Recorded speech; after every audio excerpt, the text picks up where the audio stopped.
The film begins in a snow-covered region where Russian soldiers are transporting some dangerous prisoners to a jail. Among those prisoners, one man sits quietly. This very man is destined to become the world's most dangerous hunter. His name is Kraven. Kraven spends a night in prison. The very next day, some prisoners start picking a fight with him, thinking he is just an ordinary man. But within seconds, Kraven beats them so brutally that the entire jail is shaken. As the situation worsens, Kraven is taken before the sergeant. The sergeant asks him, "Who are you and what did you do before this?" Kraven replies in a strangely cold manner, "I am a hunter, and I hunt people like you." Saying this, Kraven attacks the sergeant. He lifts him and slams him to the ground, puts a knife to his neck, and leaves him to die. After that, Kraven escapes from the prison, outsmarting everyone. While fleeing, it becomes clear from his movements that there is something different about him. He jumps far higher than any human, runs as fast as a cheetah, and climbs walls as if it's routine. Within minutes, he escapes without getting caught. While running, Kraven gets trapped in a deadly snowstorm. In the middle of the storm, a wolf appears before him, capable of killing him. But Kraven looks deeply into the wolf's eyes. Strangely, the wolf backs away without attacking. Sometime later, Kraven sits in his private jet and reports to someone that the mission is complete and the sergeant is dead. It becomes clear that Kraven was not an ordinary prisoner. He had deliberately entered the prison to carry out his mission. The story then shifts to the past. We see Kraven in his brother's earlier life. One day, their father Nikolai suddenly calls them to meet him. Soon, both brothers learn that their mother has committed suicide. The news shatters them from within. They assume they will attend their mother's funeral, but Nikolai is so heartless that he instead takes them into the jungle for hunting. When Kraven and his brother question this, Nikolai says that funerals are only for those who die in accidents, not for those who commit suicide. Nikolai is a gangster and a drug dealer. He wants his sons to become just as ruthless and powerful as he is. He teaches them hunting so they can become the world's most dangerous hunters. Smuggling animal skins and horns is his business. Kraven and his brother dislike all this, but eventually they obey their father and go hunting. Suddenly, the very lion they came to hunt appears before them. Kraven is not afraid at all. He raises his gun and stares into the lion's eyes. For a few moments, the lion also becomes calm. Kraven could have killed it right then, but he doesn't feel like doing so. At that moment, Nikolai fires a shot from behind. The wounded lion becomes enraged and attacks Kraven, dragging him far away. Nikolai tries to save him, firing continuously, but the lion doesn't stop. Finally, the lion throws Kraven aside and leaves. At that same time, a mysterious girl wandering in the jungle finds Kraven badly injured. She pours a few drops of a special serum into his mouth. Within moments, strange changes begin occurring in Kraven's body. His strength increases,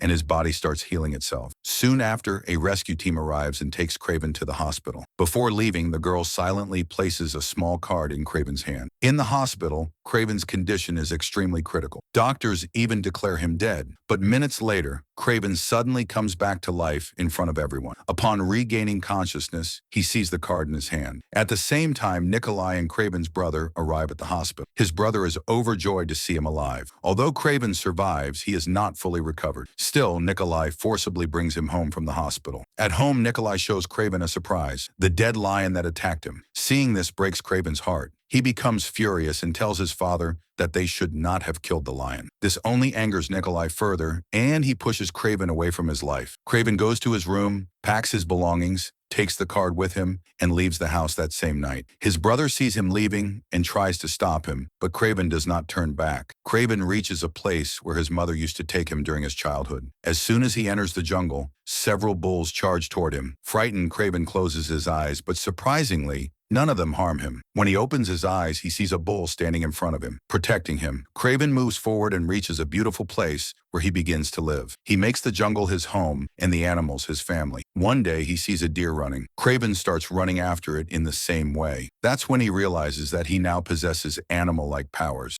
He can run as fast as a deer, has the strength of a lion, and can leap across trees like a monkey. Performing these feats brings him a strange sense of peace. One day, Kraven sees two hunters in the jungle who have brutally killed animals. Enraged, he confronts them and tells them they shouldn't have done this. The hunters ignore him and point their guns at him. That is the moment Kraven completely transforms. He attacks the hunters and kills them so brutally that none survive. That day, Kraven decides he will never let another hunter live. The story cuts back to the present. Kraven sees a group of people hunting buffaloes in an open field and loading the animals onto trucks. Furious, he tries to stop them. Their leader threatens him, warning him to step aside or be crushed. Kraven ignores the threat. As the vehicles start moving, he jumps into the speeding trucks, and a fierce fight breaks out. Kraven saves many animals but fails to stop the leader's vehicle, though he memorizes its license plate. The scene cuts to the leader arriving at his office to report his success to his boss. As he turns around, he freezes in terror. Standing before him is not his boss, but Kraven. Kraven had arrived earlier and already killed the boss. Calmly, Kraven asks the man how he would like to die. He opens his diary and checks whether the man's name is on his list, a list of criminals Kraven intends to kill. Seeing the name, Kraven crosses it out, raises his gun, and shoots him dead. Kraven exits the room mercilessly, leaving both corpses hanging by the door. Years later, we see the same girl who once saved Kraven's life. She is now grown up and has become a well-known lawyer, receiving constant threats and making many enemies. One day, she attends her friend's funeral. Kraven meets her there and tells her that he has killed her friend's murderer, the Russian sergeant who raped and murdered her. She is stunned and initially doesn't believe him, but after researching, she discovers that a mysterious hunter did kill the man. She realizes that the hunter is none other than Kraven. Kraven shows her the same card she gave him as a child. She becomes emotional, realizing he remembered her all these years. She tells Kraven that she knows he is the hunter killing mafia members, but in her eyes, he is still a criminal. Kraven replies that he doesn't care. He hands her his diary and says that while the law lets criminals go free, he wants her to write their names in the diary so he can erase them from the world. Reluctantly, she takes the diary. The story then introduces Rhino, a powerful and dangerous mafia boss involved in every kind of illegal activity. One day he hears that his biggest enemy has been killed. Though he isn't saddened, he wonders who could be brave enough to do it. Rhino believes that whoever did this must either become his ally or eventually his threat. He also plans to take over his enemy's entire business. When Rhino meets his enemy's men, they open fire on him in rage. Shockingly, the bullets do nothing. Rhino's body has become as hard as stone thanks to a strange serum he injected into himself. At that moment, his hidden snipers open fire and kill everyone. Only one man named Morris survives. Terrified, he joins forces with Rhino. Around the same time, Nikolai, Kraven's father,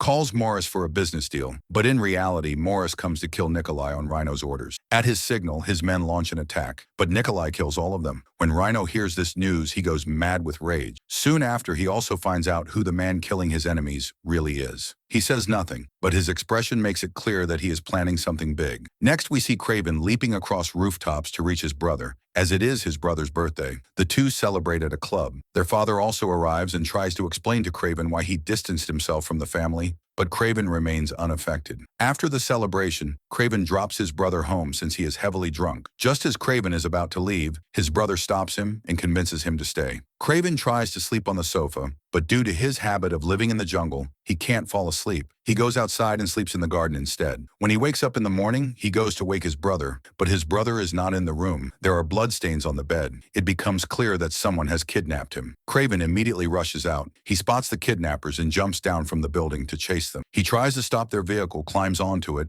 and attempts to smash the windshield, but the car is bulletproof. He then tries to break the window but is thrown off and falls. The kidnappers escape. Further ahead, they load Kraven's brother into a helicopter and fly away. Kraven grabs a rope ladder and tries to climb onto the helicopter, but its speed defeats his attempt, and he falls into the water. Frustrated, Kraven goes straight to the lawyer and tells her everything about his brother's kidnapping. He asks for her help to find out who took him and why. The question now is, who kidnapped Kraven's brother? Using her secret sources, the lawyer tells Kraven where his brother is currently being held. Kraven has already learned through his father Nikolai's contacts that mafias kidnapped his brother for money. He tells his father that if it's just about money, they should pay it. But Nikolai coldly replies that paying ransom would make him look weak, and he will never allow himself to appear weak, even if it costs his son's life. Hearing this, Kraven's blood boils. He realizes that only he can save his brother now. Meanwhile, a man arrives and gives the lawyer complete information about the kidnapper, including their exact location. The lawyer is thrilled, but minutes later, the truth is revealed. That same man meets one of Rhino's men. It is revealed that the kidnappers actually belong to Rhino. Rhino is deliberately feeding all the information Kraven to lure him into a trap. According to Rhino's plan, the lawyer passes the kidnapper's location to Kraven. Without wasting time, Kraven rushes to rescue his brother. As soon as he enters the place, a brutal fight breaks out with the guards. The guards are armed with guns, yet Kraven easily kills two at a time. He picks up their sniper rifles and clears his way toward the room where his brother is being held. But before he can free his brother, he has to fight the leader there. As the fight continues, they reach a window. When Kraven suddenly realizes that everything is a trap, the next moment, the window shatters and both of them fall down. As they hit the ground, massive stones are dropped on them from above. Rhino believes Kraven is dead and bursts into loud laughter. He releases Kraven's brother and reveals the truth, that Kraven is the real hunter who has been selectively killing mafias and evil people. Some men go down to check if Kraven is alive. To their shock, Kraven is still alive. His powers save him. Kraven kills both men, takes their guns, and escapes. On the way, he calls the lawyer and tells her that this was a mafia trap and that she could be targeted next. He urges her to leave immediately. The lawyer abandons her office and flies to the safe jungle area Kraven mentioned, the same jungle where Kraven lives. On the way, a cheetah suddenly jumps out of the bushes and attacks Kraven, but Kraven fights it like a wild animal himself. Overpowered by Kraven's strength and courage, the cheetah runs away. The lawyer is left stunned by what she witnesses. Meanwhile, Rhino is informed that Kraven is alive and has escaped. He sends his spies to locate him. One spy shows Rhino a special type of pollen found at the place where Kraven was buried under stones. He explains that this pollen exists only in certain jungles. This makes it clear that Kraven is hiding there. The mafias now have Kraven's location. In the jungle, Kraven asks the lawyer whether the medicine she gave him in childhood still exists. It was extremely powerful, and he needs it again. The lawyer initially refuses, saying the serum was made by her grandmother using herbs, and that she is no longer alive. At that moment, Rhino's men arrive in the jungle and begin searching everywhere, shouting Kraven's name. Kraven already expects the mafia to show up. Suddenly, the attack begins. From the sound of gunfire and screams, Rhino realizes that Kraven has revealed himself. It is then revealed that the spy accompanying Rhino is actually a magician. Using his magic tricks, he repeatedly deceives Kraven and finally injects a poisonous serum into his body. Kraven collapses, nearly dying. Just as the magician is about to shoot him, a gunshot rings out. The lawyer kills the magician from behind. Kraven is taking his final breaths when the lawyer gives him the same serum her grandmother made, meaning she had lied earlier. She did have the serum with her. As soon as Kraven drinks it, he regains consciousness. His wounds heal instantly, and he becomes fully powerful again. Elsewhere, Rhino receives false news that Kraven is dead. Happy, he begins to leave the jungle with his men. Suddenly, a massive herd of buffaloes appears in front of them. Rhino immediately injects himself with his serum and turns stone hard. The buffaloes overturn the vehicles, killing many mafias. At that moment, Kraven makes his dramatic entry. Seeing him, Rhino becomes even more furious. Kraven attacks without fear, but it is clear that Rhino is stronger at this moment. Kraven then realizes that brute strength won't work. He must fight with intelligence. He strikes Rhino with a metal rod at the exact spot where the serum was injected. Rhino immediately weakens. Kraven ties him up with ropes and fastens those ropes to the horns of charging buffaloes. The buffaloes run wildly, dragging Rhino along the ground. Rhino is now on the brink of death. However, Kraven's anger still hasn't cooled. He picks up a gun and is about to shoot him when his brother steps in and stops him. Kraven then asks Rhino one final question. "Tell me, who was the one who sent my video to you? Who told you everything about me?" Hearing this, Rhino bursts into laughter and says, "Haven't you figured it out yet? It was your own father. He told me everything about you." The moment Kraven hears this, he is completely shattered. Seeking the truth, Kraven goes straight to his father, Nikolai. Nikolai openly confesses that he already knew Kraven was killing mafias and criminals. He explains that Rhino was the biggest enemy of his business, someone he could neither defeat nor befriend. One day, Rhino had one of Nikolai's associates killed and took over his entire business, which Nikolai believed rightfully belonged to him. Nikolai admits he was filled with rage, but he also knew that taking revenge on Rhino was beyond his own ability. So he deliberately provoked Rhino against Kraven. He was certain that if Rhino attacked Kraven and his brother, Kraven would not let Rhino live. And that is exactly what happened. In this way, Kraven unknowingly became part of his father's plan, clearing the path for Nikolai to regain power and become a powerful mafia boss once again. But Kraven could not accept this. He had been systematically killing evil men, so how could he not deliver justice to his own father? After hearing everything, Kraven leaves without saying a word. A short while later, a wolf attacks Nikolai. This attack happens on Kraven's signal. Kraven does not come to save his father, knowing that this was the fate his father deserved. In the movie's post-credit scene, Kraven is seen happy with his brother. Both of them are now living a peaceful life. The mafia has been wiped out, and Kraven has given up hunting. The story ends with the two brothers shown together, finally at peace.